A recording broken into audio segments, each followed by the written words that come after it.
Hi everyone, welcome back to Curious Catalyst 003.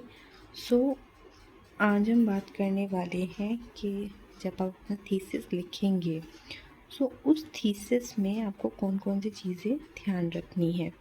Like this is my thesis, ठीक है। बहुत सारी चीज़ें हम क्या करते हैं, this is on the real instance. सबसे पहली चीज़, you have to focus on your thesis. और इस टाइम पे आप जितना अपनी थीसिस को बार बार स्टडी करोगे, जितना अपनी थीसिस पे फोकस करोगे, उतना ही आप उसको थॉरली स्टडी कर पाओगे। लाइक आई वांट टू से कि मान लीजिए आज आपने अपनी थीसिस को टाइम दिया और आपने उसको रिव्यू करना स्टार्ट किया। लाइक हम कलर कोड कर रहे हैं।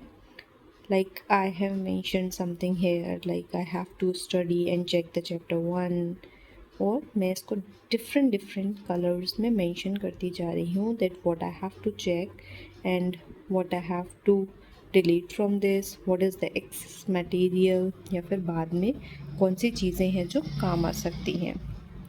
काफ़ी बार ऐसा होता है थीसिस लिखते टाइम कि हमारे पास बहुत सारा डेटा कलेक्ट होता जाता है एंड बहुत ही रियलिस्टिक वे में।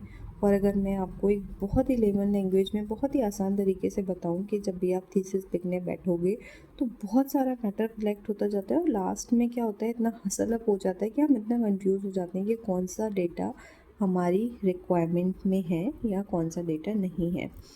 उनको आप अलग अलग डिफरेंट कलर कोड्स में मेंशन करो और उन कलर कोड से आप आइडेंटिफाई करो कि मुझे अपना जो थीसिस में क्या कौन सी चीज़ों पे आगे फोकस करना है, सो दैट आपका टाइम वेस्ट ना हो और आप उस चीज़ों को एक्यूरेटली देख पाओ। लाइक मैंने यहाँ पर येलो से कुछ हाईलाइट किया हुआ है, yellow is the colour code जिससे मैं इसको अलग से आइडेंटिफाई कर पा रही हूँ कि I have to recheck that.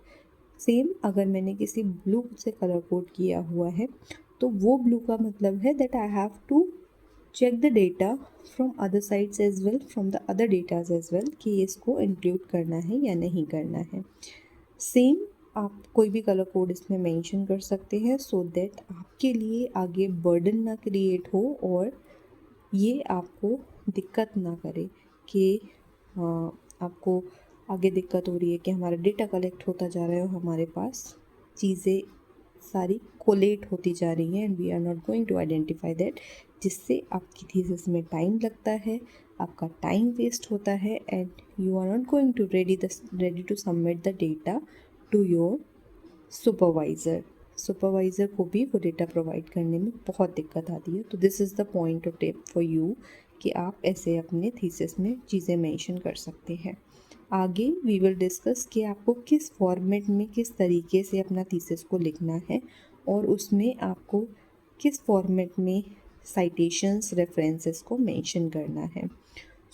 I will just go through with my thesis और स्टेप बाय स्टेप मैंने क्या चैलेंजेस फेस किए और मैं क्या चीज़ें और बेटर कर सकती हूँ, उन चीज़ों पे हम डिस्कस करेंगे। Thank you so much for watching and just stay tuned for such more updates and very friendly and very very clear method of telling how to do research and what are the pros and cons of a research, और आप अपनी research में उन गलतियों को ना करें। So I'm just going to help you in that. Thank you so much for watching. Bye bye.